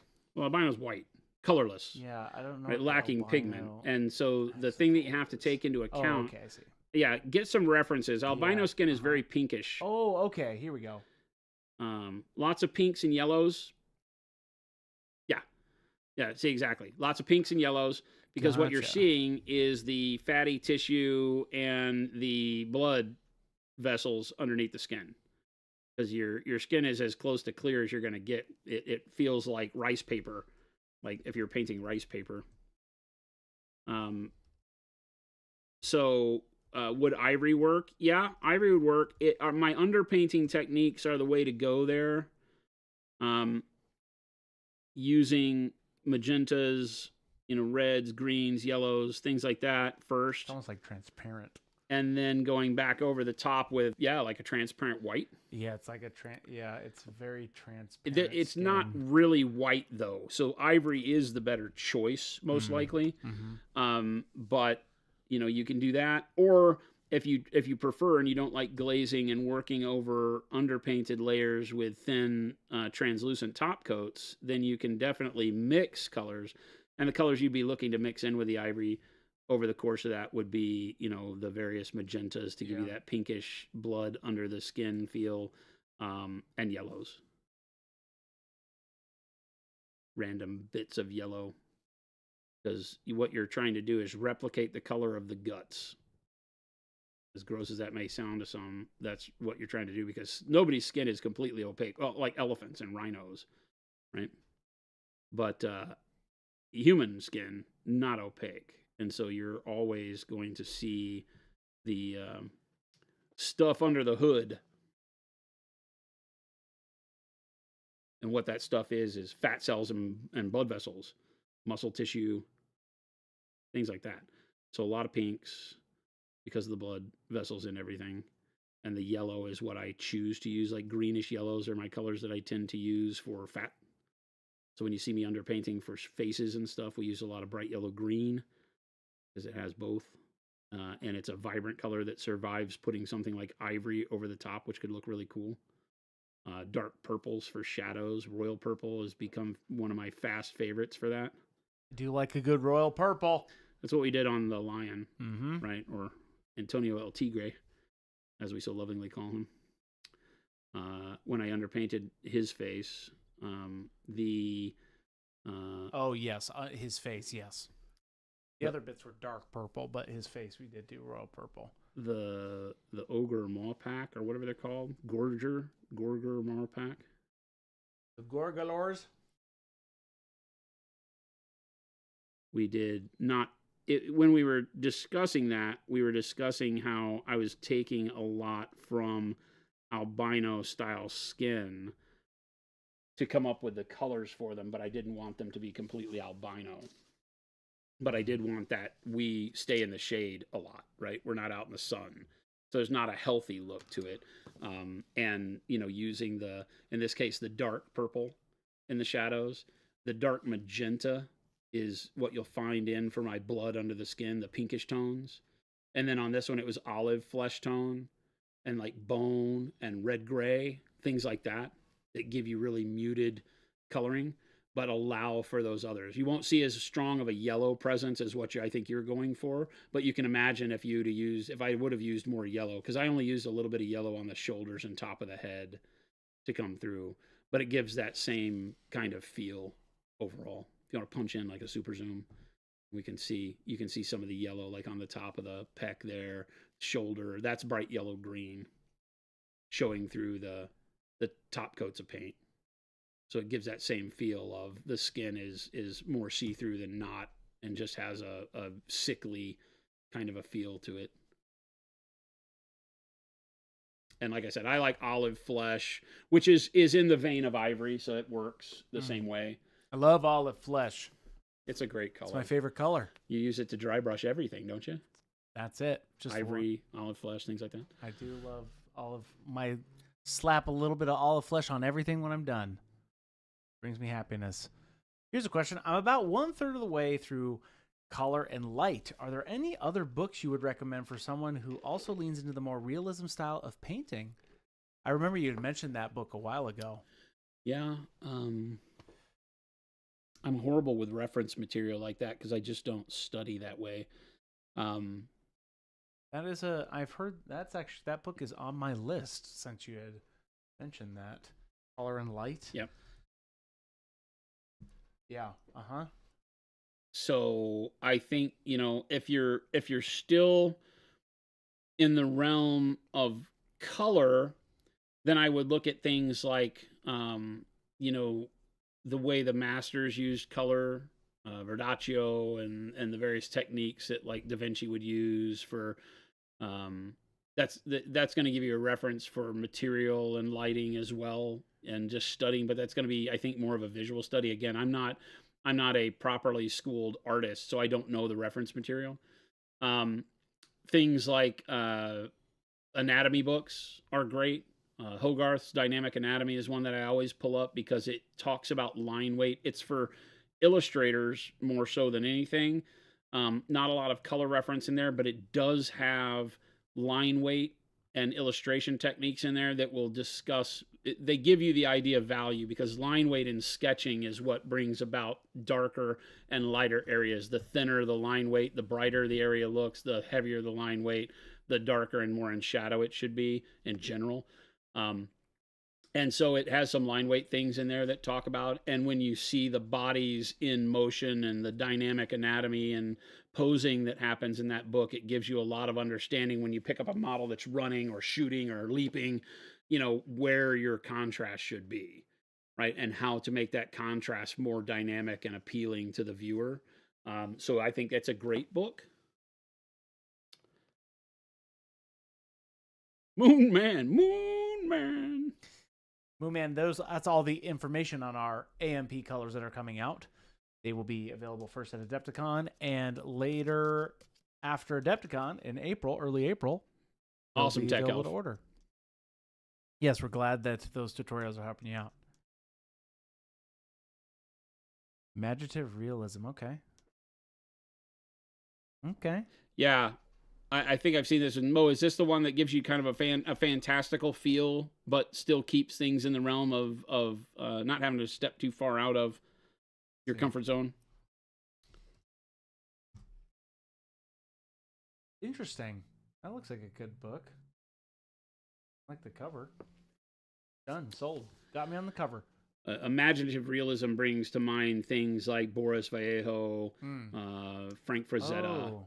Right, because they use very, more realistic and dynamic anatomy and yeah, okay. I'm looking at a preview right now. All right, I want some burnt umber now. Burnt umber. We use dark umber, now to burnt umber. It's a new color, gang. These are AMP colors. Which probably means it's sealed. Oh, and now that I've got brown paint on it, I got to paint my thumbnail again. I just realized. I forgot, right? We were waiting on that to dry. I was going to ask you about that. But we're going to wait on that to dry, and now I've obscured it with crappy brown paint, so that's okay. We'll have that going for us. But you can see the white on the thumbnail already has a sheen of metallic to it now that's dry. And then we'll go back over it with one more coat of the metal medium. Right? And this will really bump up the shine and get you where you need to be. And you really just need to do 2 coats because you will, again, want to thin this a little bit with the wetness on your brush just so that you get it to flow nice and even. So just remind everybody the composition of the metallic medium again. Is there no pigment in it? A little bit. A little bit? Nah, but not much.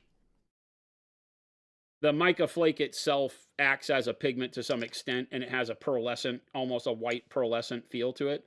So you'll see like this area where I rub the paint off on the tip of my thumb, right? It looks like white, milky, translucent color.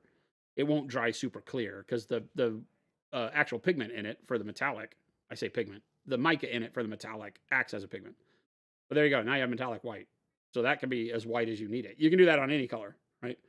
So you could do your standard like dark neutral gray, bright neutral gray, white, work up for white armor, and then put this metallic over the whole thing and get some really cool results. The metallic medium is fantastic. Every color is now a metallic color, is basically what that does.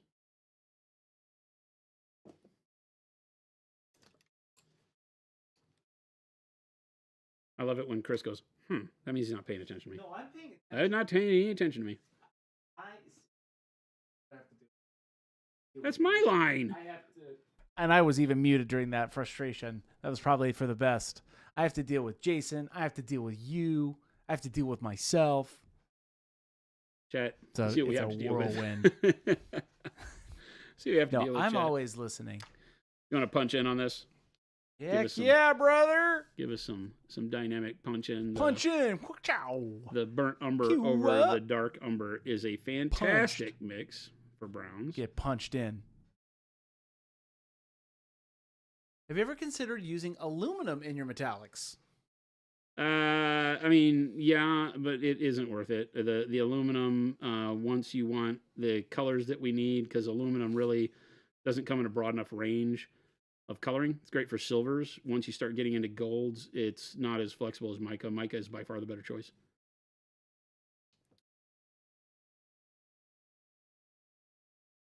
Because you wind up with anodized aluminums, and the anodization of them winds up being problematic, a source of problems. Mo's saying metallic medium makes a great edge highlight for metals also. Yeah, Mo, that's what I was saying earlier. You can use it to edge highlight just about anything, but it is going to give you a wider highlight. But because it has a low opacity, if you put it over golds and such, it's not going to turn. It's not going to be like you highlight gold with silver, right? Because that looks kind of funky. Highlight gold with silver. Yeah, I gotcha. Right.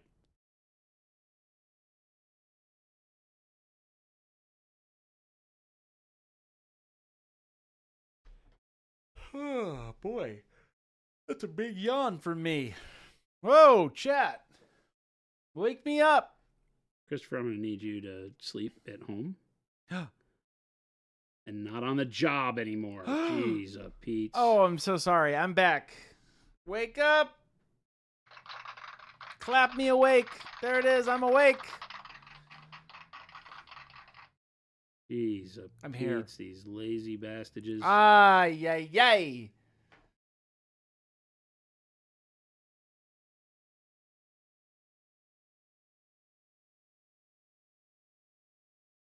Little known fact that on most days we have to send a car to Chris's house, to my house, in order to remind him he has obligations of coming to work.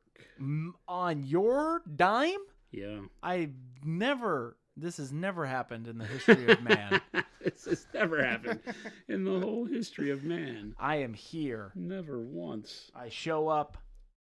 I do the things. I show up. I do the things. I do the things. I'm here. I'm ready. I'm with us. We, the chat, we, the people, are painting this model on such a huge day. Jason, what happened today? I like green-brown for this next one. Don't you green-brown me? I just did. What are you going to do about it? Chat, if you're just now tuning in, I have hit the go button on my brain. Welcome.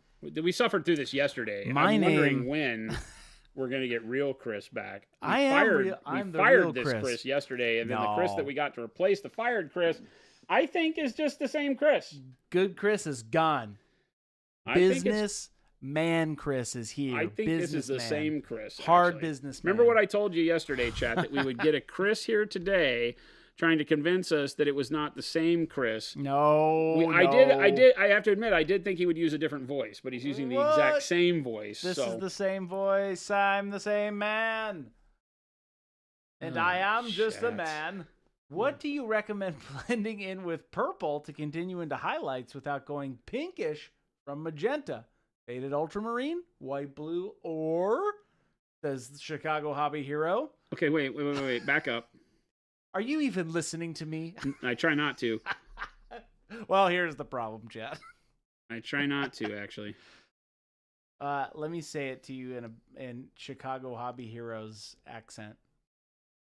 What do you recommend blending in with purple to continue into highlights without going pinkish from magenta? Faded ultramarine, white blue, or what? Faded ultramarine and white blue are both great choices. They will definitely lean into the blue side of purple more. Warm flesh, right? Think in terms of things that will play along well with the color. And if you want to go red without pink, then some yellows to bring a kind of an orangish hue into it work really well. It really just becomes something where what do you like the look of in the end? But the white blue, if you want to go to the cool side of purple and bring out the blues, then anything in that faded ultramarine is great for that. White blue is great for that. Remember that things like bright neutral gray are great tinting mechanisms. Even white will keep you from going pink. It will give you a very desaturated purple much quicker, right? Same with the bright neutral gray. You'll wind up with I don't want to say bubblegum purple because that doesn't really make sense, but you'll get a very faded powder purple. Man, that looks really good. Green brown over burnt sienna or burnt umber over dark umber. Works really well. I'm liking it.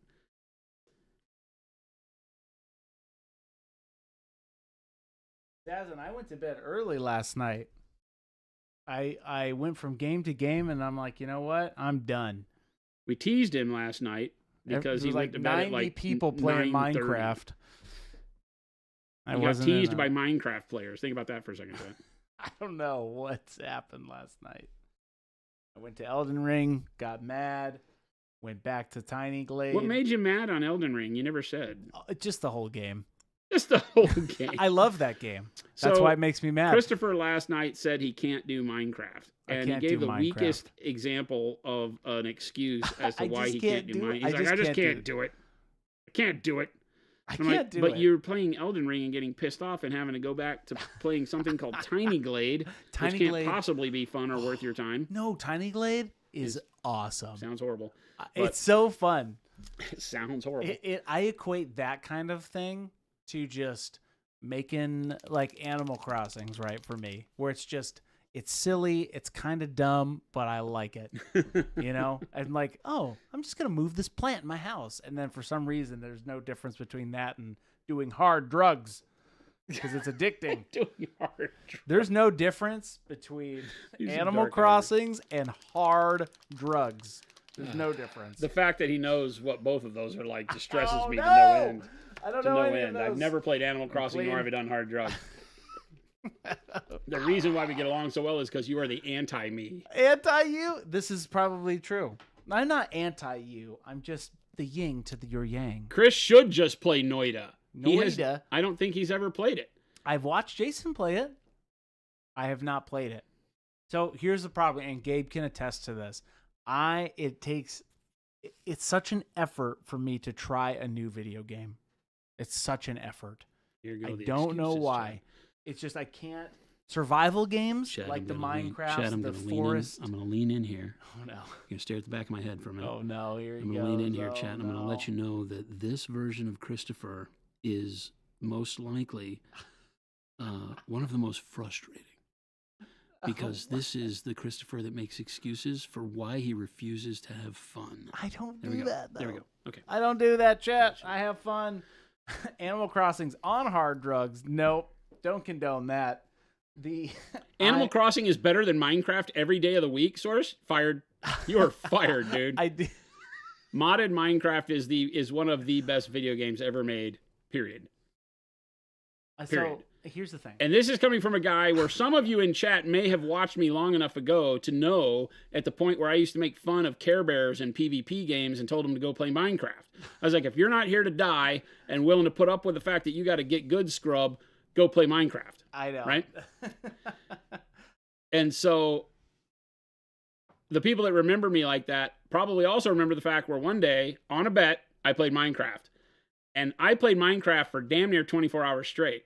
Wow. Because I was blown away. I was like, you got to be kidding me. Because this person that dared me said, play modded, get these mod packs and use these. And so I did. I got the mod packs and the things that made it look better with the ray tracing and all that stuff and played it. And I was blown away. Number one, I was blown away by how hard it was. And when you played it on like hardcore mode. And then even worse when you started doing things like Skybox, where you start in the sky on a block or sky block or whatever it's called. You have one block and a limited inventory, and you got to go. You just got to start making stuff. And you turn one block into a whole world. I get it. I know the concept. Because you're sitting here playing farming games, and I'm like, this is right up your freaking alley. It's not even farming games. Tiny Glade, you just make stuff happen, and it's great. The problem with me with games, and Gabe can attest, because Gabe's like, just get Game Pass. Da-doop-a-doop-a-doo. And I'm like, I just can't. Christopher, How did you nail Gabe so 100%? I felt like Gabe was in the room with me. There's 2 Gabes at the company now. Game delay, you're wrong. You don't have to make your own fun in Minecraft. You used to. Minecraft, when it first came out, was a deplorable game that was clunky looking, played clunky, and had absolutely nothing for you to do that you didn't have to do yourself. Nowadays, not the case. Well, my gaming experiences are either 2 things. They're really chill, like city builders, house builders, whatever, or get me into the hard games with PvP, or, like I'll play an MMO just for PvP half the time. So, chat, maybe you're right. Maybe I just need to get good. It's funny how Shy Chris appears in the Miniac video. It's because he started talking to me about color correction and then like how I color on my monitors for minis and stuff like that. It's because I was very focused. But this is who I am, chat. The evil Chris.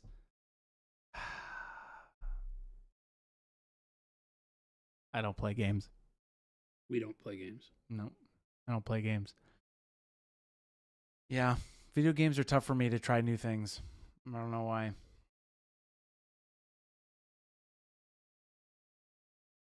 It's just the hard facts, chat. Can't play these survival Minecraft style games, though. Those games, can't play. I just can't get into them. I have a whole other group who's like, oh my gosh, you got to come play Sons of the Forest or The Forest or whatever. I'm like, no, I'm not doing that. What? I only play games with your heart. Not true. It's funny because now I literally only get fun out of hard PvP games. Yep. Hard solo games like Elden Ring or something. And it's not even hard. But the Soulsborne games are up my alley. That was a slight jab. That was a slight jab to Chris right there. That's not hard, boy. Christopher, would you like to tell the crowd, or would you like me to tell the crowd that about the boy we met here recently, who had no idea you could co-op bosses? I did not know that, and I tried it the other night. Nobody was around. I tried to call for help. Nobody would come to my aid. I ended up beating that boss, and it felt great. So, Christopher, let me know when you're going to be on, and then when you're having problems, and I will come, and we will massacre things. What level are you? All of them. Yeah, that does cause a problem, though. Is it like 100? Are you like 150? Yeah. Okay. Like I'm 165, I think, is where I started. I'm like a 120. So, does it make the bosses harder? No. It doesn't? Okay, I see. The bosses stay on par unless you add more people to your group. Oh. Or you play through another time. Got it. I did beat the Dancing Lion the other day, which felt good. Yeah, he just got the expansion. Oh, okay. Yes, I did. Yes, David, that is I was talking about my color correcting monitor in Miniac's video when he was showing the people around our warehouse. Grim Dawn is a great game. I know I've heard about that too. It is great.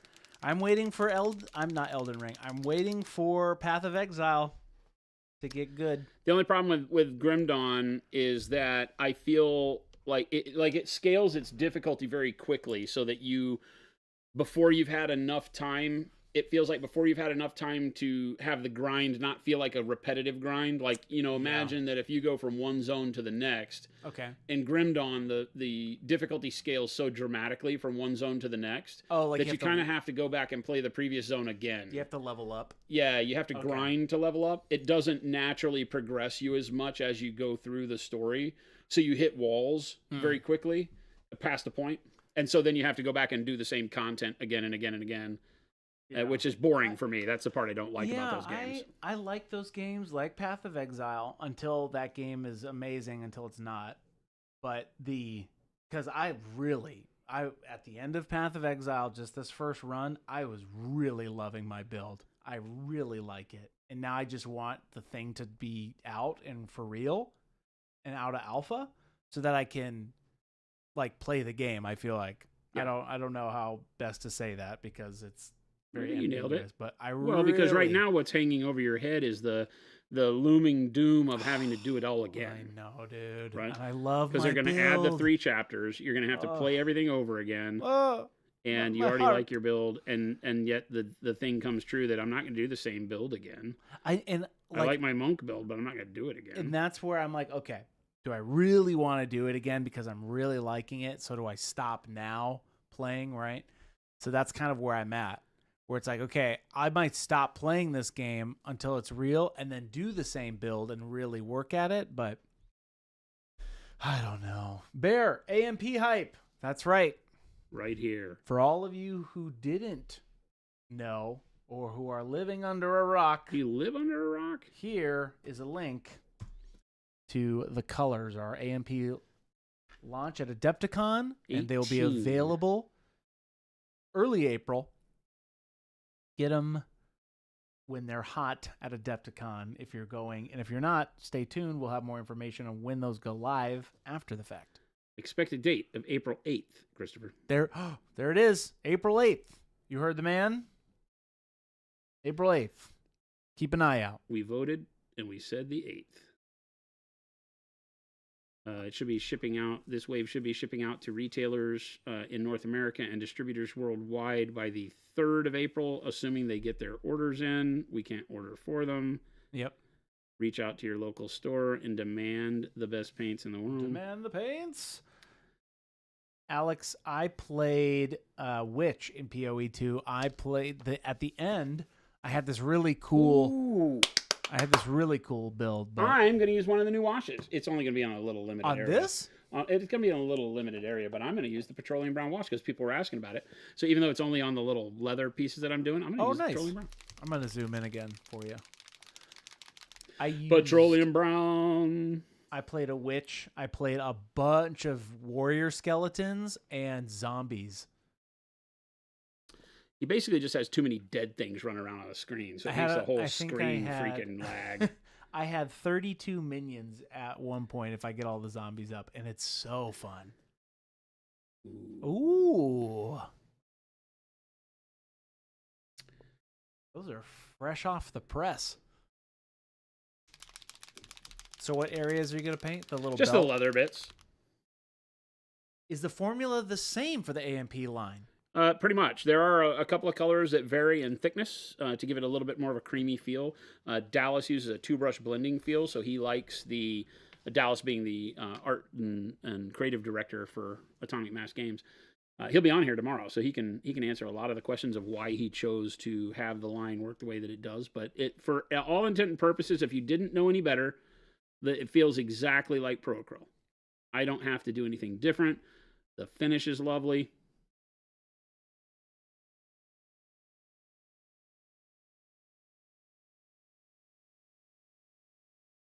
The feel is great. The colors are even better.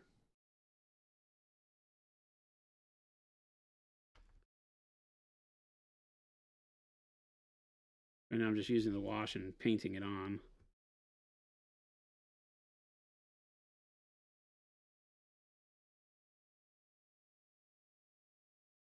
I was going to use brown transparent, but this wash is just as good. Shadowcast, do you have a quick guide on where to place highlights? Funny you should ask. We have a edge highlight video that Jason did a while ago. Oh, that's right. On a texture trainer that goes live on Monday. So stay tuned for that. Oh, that's right. It's not out yet. It's not out yet. We're on a schedule. I had mentioned this the other day, chat, when Jordan was here, but last week we did the True Metallic Metal workup. I'm essentially over the next 5 weeks or so, we're trying to release something every Monday around 1 p.m. So stay tuned. That one is coming out next, which is called Easy Edge Highlighting. So Shadowcast, yes and no to answer your question. It's coming. It's not here yet. We run a tight ship. This is serious, Chris. Did that make sense, everybody? Was I clear? Yes, but we do have that. But also, Shadowcast. This is serious business, Chris. Right I love you, chat. Hold, please. I can go to my little fancy doodad of a stream log. Do-do-do-do-ba-da-ba-do-bow. Boo. Yeah. Here we go. Wait for it. And on February 7th of 2025, you can see Jason Craze. Who? This guy. Never heard of him. Hold, please. Guess what? Oh my gosh, I'm doing you such a service, chat. Here Never we go. heard of him. Get ready. Whoa. We're going to go to, what day was it?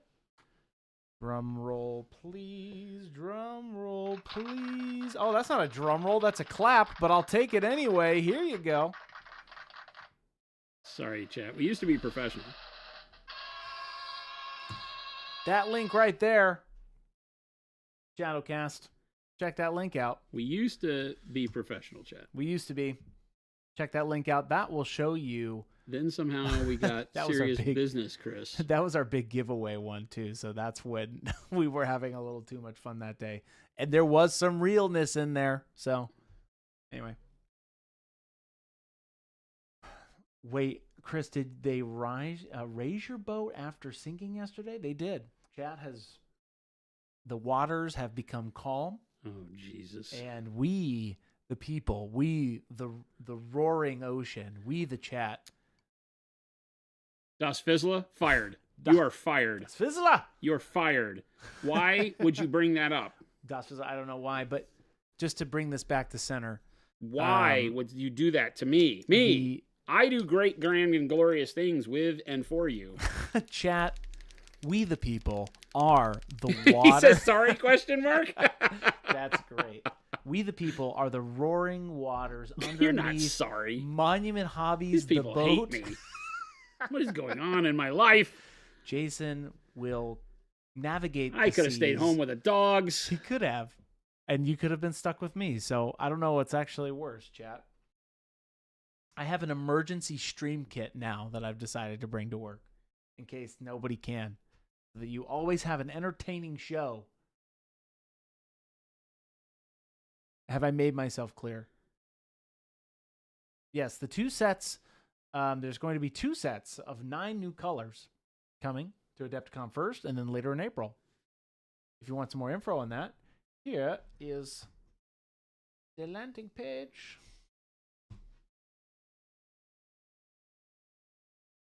That was good, wasn't it, chat? That was great. Don't let him get away with that, chat. Sorry, I was on my my pedestal, one would say. So I need to come down a notch. Need to bring it back to center. We are Monument Hobbies. We make the great paint you see Jason using right now called Pro Acryl. If you've been living under a rock, I would get out and get some sunlight. Because under rocks would probably be very uncomfortable. I'm not gonna assume, but unless you're a starfish, I don't think living under a rock is super great. And that's my TED Talk. Speaking of which, this is my last day, everybody. If you didn't know that, I'm gone after today.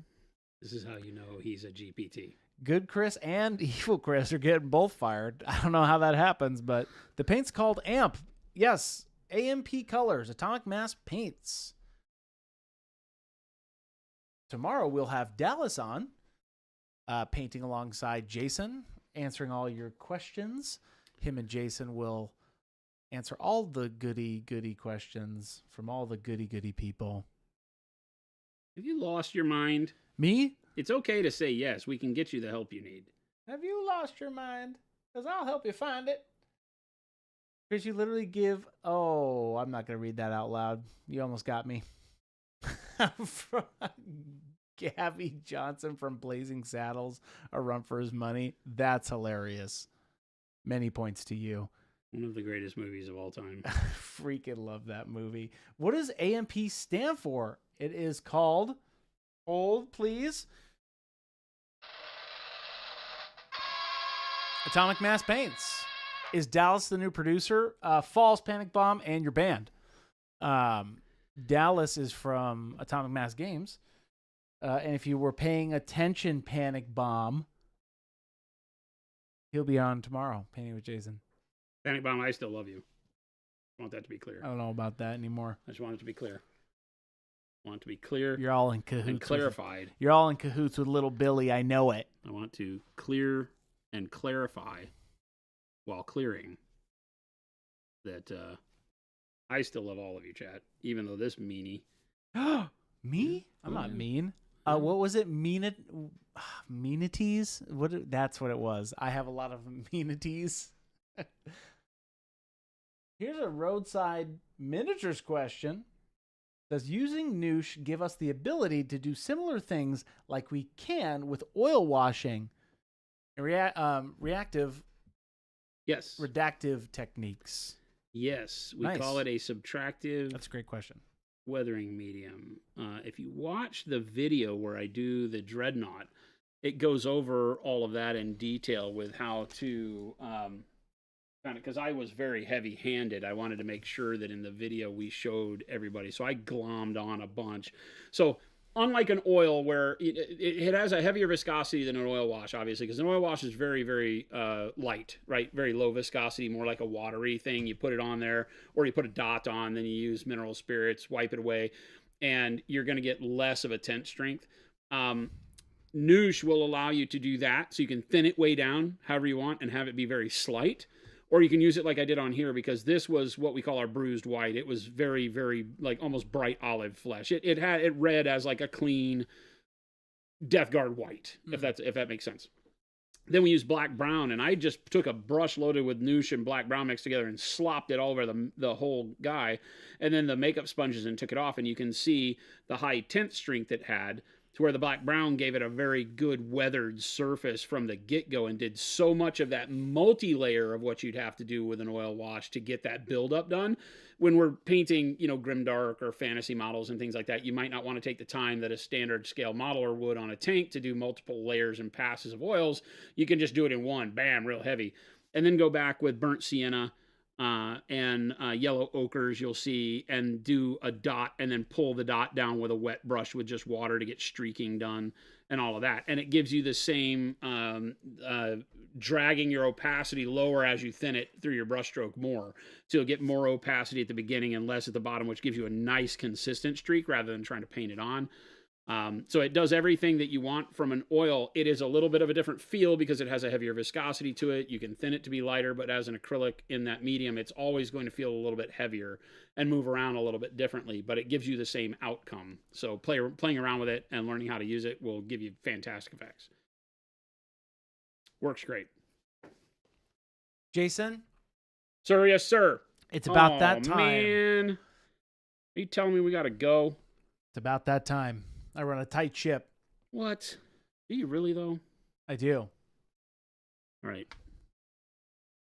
One quick thing. One quick thing, Christopher. Make it quick. I need one quick thing, Christopher. Make it quick.